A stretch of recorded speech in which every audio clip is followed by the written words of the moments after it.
Bwana Yesu asifiwe. Kwa majina naitwa Nehemia Frenki Mwakisu.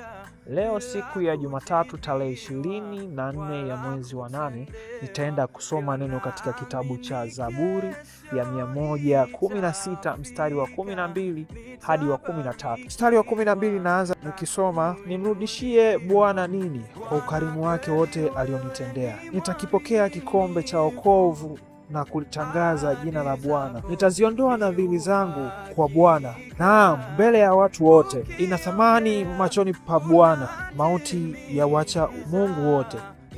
Hiki kitabu unaweza ukaendelea kusoma ili uendelee kulijua neno la Mungu ambalo linatufanya tuwe hai katika utakatifu na neno la Mungu.